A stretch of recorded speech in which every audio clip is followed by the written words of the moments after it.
இன்றைக்கி நம்ம பரசுராமர் காமதேனு பற்றி பார்க்க போகிறோம். அதாவது காமதேனு அப்படிங்கிறது தேவ பசு. அந்த காமதேனு எல்லாத்தையும் கொடுக்கக்கூடியது. அது தேவலோகத்தில் இருக்கக்கூடியது. அது லட்சுமி கடாட்சம் பொருந்தியது காமதேனுவில் எல்லா விதமான தெய்வ சக்திகளும் இருக்கிறதா சொல்கிறாங்க. அது பார்க்கடலை கடைஞ்சப்ப கிடைச்ச அதிசய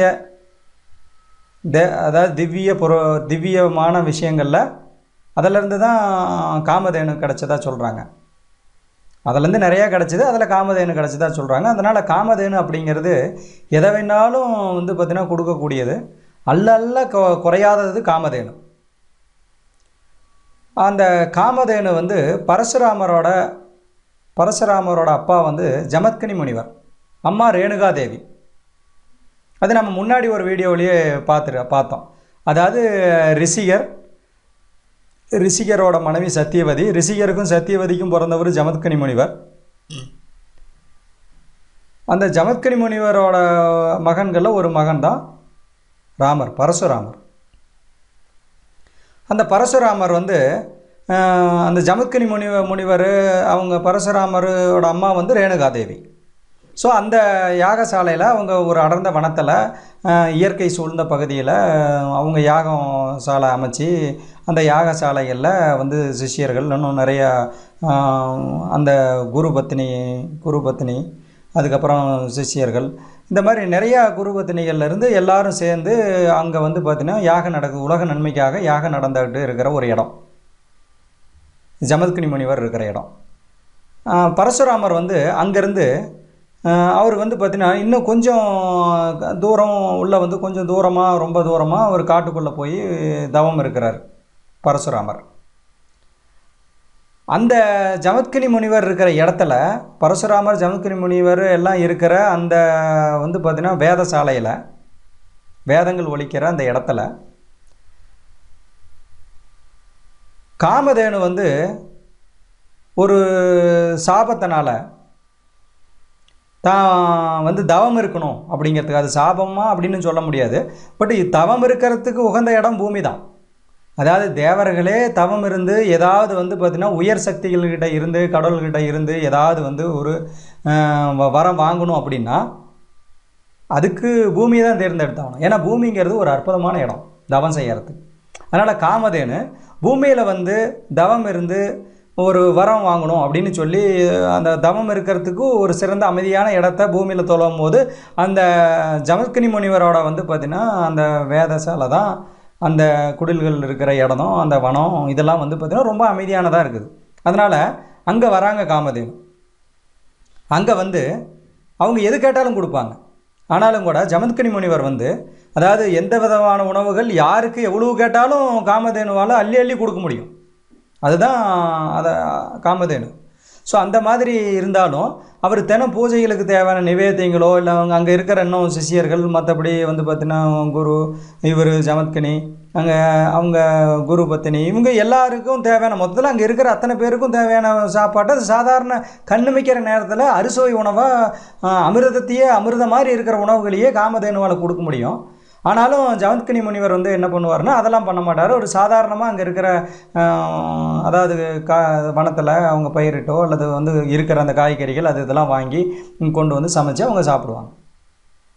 ஸோ இந்த மாதிரி இருக்கிறப்ப இவர் ஒரு பக்கத்தில், அதாவது இந்த வனத்தை ஒட்டி இருக்கிற நாடு, அந்த நாட்டை ஆண்டுகிட்டு இருந்தவர் ஒருத்தர், அவர் பேர் கார்த்தவீரிய அர்ச்சனன்.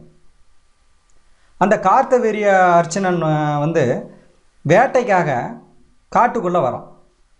அரசன் பார்த்திங்கன்னா அவனோட பரிவாரங்களோட வேட்டைக்கு காட்டுக்குள்ளே வரான். அந்த சமயத்தில் புலி வேட்டை அது இதுன்னு சொல்லி அந்த வேட்டைங்களில் கலந்துக்கிட்டு அவங்க ரொம்ப தூரம் காட்டுக்குள்ளே அவங்களே மறந்து வந்துடுறாங்க, ரொம்ப களைச்சி போயிடுறாங்க. இப்போ சாப்பாடு இல்லை, குடிக்க தண்ணி இல்லை, இந்த பக்கம் ஏதோ ஆறோ அருவியோ ஓடுற மாதிரியும் தெரில, எங்கேயாவது இருக்குமா அப்படின்னு சொல்லி அவங்க அலைஞ்சிட்டு இருக்கிறாங்க. 4 பக்கமும் ஆளுங்க வீரர்கள் போயிருக்கிறாங்க, ஏதாவது இருக்குமான்னு சொல்லி தெரிஞ்சிட்டு வர்றதுக்காக போயிருக்கிறாங்க. இப்போ எங்கேயோ போயும் கிடைக்காமனால ஒரு ரொம்ப தூரம் போன பின்னாடி ஒரு அடர்ந்த வனத்தில் அந்த ஒரு குடில்கள்லாம் இருக்குது. வேதியர்கள் வேதம் சொல்கிற குடில்கள்லாம் இருக்குது. அங்கே ஜமத்கனி முனிவர் இருக்கிற இடம் அது, அவரோட பாடசாலை. ஸோ அதனால் அங்கே வந்து அவங்களோட சிஷ்யர்களும் இருக்கிறாங்க. அங்கே வேணால் நாம் கேட்கலாம். பட் அங்கே எத்தனை பேருக்கு கிடைக்கும் அப்படின்னு தெரில. இருந்தாலும் நாம் அரசனுக்கு மட்டுமாவது வந்து நாம் கேட்போம் அப்படின்னு சொல்லி, இந்த மாதிரி அரசர் வந்து அங்கே வேட்டைக்கு வந்தோம், அவர் களைச்சி போயிருக்கிறாரு, அவருக்கு ஏதாவது சாப்பிட வேணும், கொடுக்க முடியுமா? மாதிரி எல்லோரும் கலப்பாக தான் இருக்கிறோம், இருந்தாலும் அரசனுக்கு மட்டுமாவது கொடுங்க அப்படிங்க. அவர் ஜமதக்கினி முனிவர் என்னங்கிறாருன்னா, எல்லாரையுமே வர சொல்லுங்க, எல்லாருக்கும் உணவு கொடுக்குறோம், நாங்கள் அத்தனை பேருக்கும் கொடுக்க முடியுமா அப்படிங்கிறாங்க. ஒரு காமதேனுவே வந்து உத்தரவு கொடுக்கறதுனால எல்லாருக்கும் கொடுக்க முடியும் அப்படின்னு வர சொல்கிறாங்க. எல்லோரும் கூட்டமாக வராங்க, நிறையா படை வீரர்கள், தளபதிங்க, அதுக்கப்புறம் அரசன் எல்லாம் வராங்க. எல்லாருக்கும் தங்கறதுக்கு அதுக்கு உண்டான இடம், குதிரைகளுக்கு தேவையான புல் கொள்ளு இந்த மாதிரி இதெல்லாம் கொடுத்து அவங்கள வந்து பார்த்திங்கன்னா உபசரிக்கிறாங்க. அந்த கொஞ்ச நேரத்தில் எல்லாருக்கும் தேவையான சாப்பாடும் வந்துடுது. நல்ல பானகம், அதுக்கப்புறம் நல்ல உணவு, அமிர்த மாதிரி இருக்கிற உணவு, அத்தனை பேரும் சாப்பிட்டு சந்தோஷமாக இருக்கிறாங்க.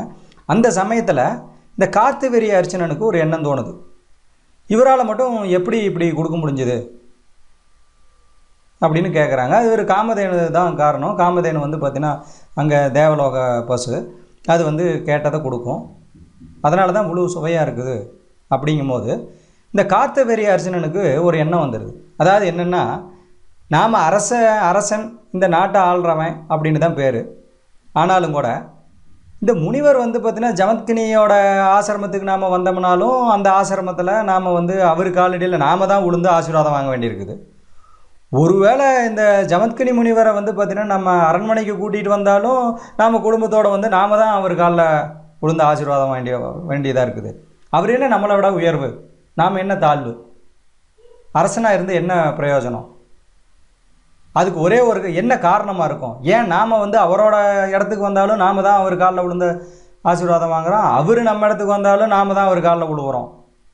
இதுக்கு என்ன காரணமாக இருக்குன்னு சொல்லி அவர் யோசிக்கிறாரு. அதுக்கு காரணம் இந்த காமதேனு தான். அந்த மாதிரி அவர் முட்டாள்தனமாக யோசிக்கிறார். ஏன்னா அவர் முனிவர், முற்றும் துறந்தவர். அது அவர் வந்து பார்த்திங்கன்னா சரணாகதியும் ஜீவகாரணியமும் இருக்கிறவர், எல்லாத்துலேயும் பிரம்மத்தை பார்க்குறவர். அதனால தான் அந்த கருணையினால் அந்த அவர் சுற்றி இருக்கிற வந்து பார்த்திங்கன்னா அந்த ஏகாந்தமான ஒரு தர்மம், சத்தியம், நியாயம், எல்லா உயிரிலும் அன்பு செலுத்துறது, சரணாகதி இதோடு இருக்கிறதுனால, வேத மந்திரங்கள் உச்சரிக்கிறதுனால, கடவுள் கூடவே கடவுளோட வந்து பார்த்திங்கன்னா அனுகிரகம் அவருக்கு இருக்கிறதுனால தான் அவர்கிட்ட ஆசீர்வாதம் வாங்குகிறாங்க. அவர்கிட்ட ஆசீர்வாதம் வாங்குறவங்க அவரோட அனுகிரகத்தில் நல்லா இருப்பாங்க அப்படிங்கிறது அவருக்கு புரியும். இவர் வந்து என்ன நினச்சிட்டாரு, காமதேனு தான் காரணம் அப்படின்னு நினச்சிக்கிட்டார். அதனால் அந்த சமயத்தில் இந்த மாதிரி விருந்து சாப்பிட்டு இவங்க இருக்கிற சமயத்தில் பரசுராமர் வந்து இன்னும் அடர்ந்த வனத்துக்குள்ளே போய் அவர் தவம் இருக்கிறார். அப்போ தான் இவங்க இங்கே வந்திருக்கிறாங்க. உடனே இவர் என்ன பண்ணுறாருன்னா, காமதேனு, நான் அரசன், எனக்கு தான் வேணும் அரண்மனைக்கு, அதனால் காமதேனுவை நான் கூட்டிகிட்டு போகிறேன், என்னிடம் கொடுங்க அப்படின்னு கேட்குறாரு. நீங்கள் தவறாக புரிஞ்சுக்கிட்டு இருக்கிறீங்க. காமதேனுவை நாங்கள் கூட்டிகிட்டு வரல, காமதேனுவே தேர்ந்தெடுத்து தவம் இருக்கிறதுக்காக பூமியில் எங்கள் இடத்த தேர்ந்தெடுத்துருக்கிறாங்க. அதனால் காமதேனு வந்து பார்த்திங்கன்னா அவங்க இங்கே இருக்கிறாங்களே தவிர நாங்கள் உங்களுக்காக மட்டும்தான் அவங்கள பயன்படுத்தணுமே தவிர நாங்கள் வந்து எங்களோட தினசரி உணவுக்கோ மற்ற வேலைங்களுக்கோ நாங்கள் பயன்படுத்திக்கல அப்படிங்க கிடையாது. நீங்கள் வரவங்களுக்கெல்லாம் இந்த மாதிரி காமதேனு வச்சுக்கிட்டு அறுசுவை உணவு அமிர்த மாதிரி இருக்கிற ஒரு தேவாமிர்த மாதிரி தேவலோகத்து காமதேனு வச்சுக்கிட்டு நீங்கள் கொடுக்கறதுனால தான் உங்ககிட்ட எல்லாரும் அடிபணிகிறாங்க அப்படிங்கிறாரு. அவரும் எத்தனையோ விதமாக எடுத்து சொல்கிறாரு. அது காரணம் இல்லை எல்லாரும் அடிபணியறதுக்கு, ஆசீர்வாதம் வாங்கிறதுக்கு அப்படின்னு சொல்கிறார். இருந்தாலும் அவர் கேட்கல. இந்த கார்த்திவெறிய அர்ச்சனன் அவர் என்ன பண்ணுறாருன்னா, காமதேனுவை போய் வலுக்கட்டாயமாக இவரையும் மீறி போய் இழுத்து கூட்டிகிட்டு போகிறார்.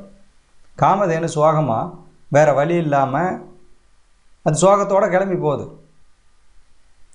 அதை இழுத்துட்டு போயிடுறாரு. உடனே ஜமத்கினி முனிவர் என்ன சொல்கிறார், இந்த மாதிரி காமதேனுவை இங்கேருந்து அவர் கூட்டிகிட்டு போயிட்டாரு, நீ போய் பரசுராமரை கூட்டிகிட்டு வாங்க, அவர்கிட்ட தகவல் சொல்லி நம்மளோட ஆசிரமத்துக்கு கூட்டிகிட்டு வா அப்படின்னு சொல்லி ஒருத்தர்கிட்ட சொல்லி அனுப்புகிறார். அந்த அடர்ந்த வனம் இன்னும் ரொம்ப தூரத்தில் இருக்கிற இடத்துக்கு பரசுராமர்கிட்ட போய் இந்த மாதிரி நடந்துருச்சு, கார்த்தவீரிய அர்ஜுனன்கிற அரசன் வந்து பார்த்திங்கன்னா காமதேனுவை கூட்டிகிட்டு போயிட்டார், இழுத்துட்டு போயிட்டார், தடுத்துமே அவர் கேட்கல அப்படிங்கிறத சொன்ன உடனே பரசுராமருக்கு பயங்கரமான கோபம் வருது. ஏன்னா அவர் அந்தன குலத்தில் பிறந்த சத்திரியன். அப்படி தானே அவரோட தாத்தா ரிஷியர் வந்து பூஜை செஞ்சு 2 கலசத்தில் கலசத்தை மாற்றி கொடுத்ததுனால தானே வந்து பார்த்திங்கன்னா விஸ்வாமித்திரர் வந்து அரண்மனையிலையும் இவர் வந்து பார்த்திங்கன்னா இங்கேயும் பிறக்கிறாரு.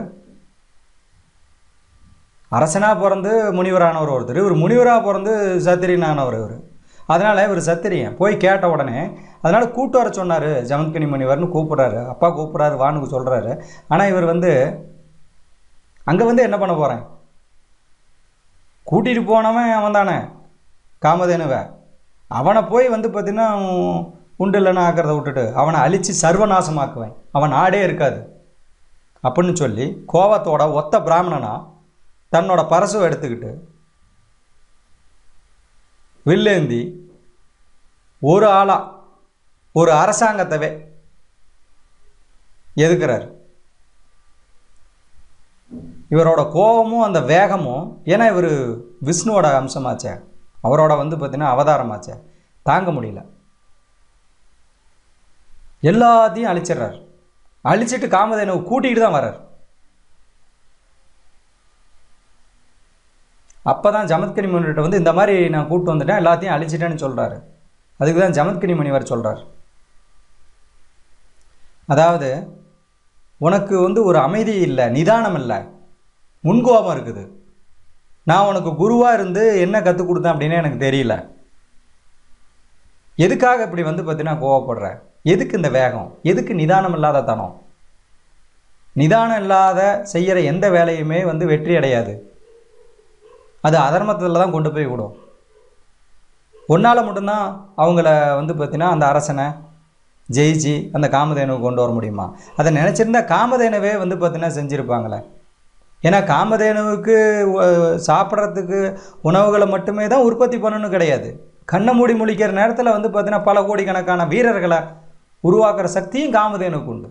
காமதேனுவே ஏதோ ஒரு காரண காரியத்துக்காக அவங்க அமைதியாக அவங்க கூட்டிகிட்டு போகும்போது விருப்பம் இல்லைனாலும் கூட போகிறப்ப நீ ஏன் வந்து பார்த்தீங்கன்னா நிதானம் இல்லாமல் அவங்ககிட்ட சண்டைக்கு போகிற? எனக்கு தெரியாதா? நான் கற்றுக் கொடுத்த வித்தை தானே உனக்கு.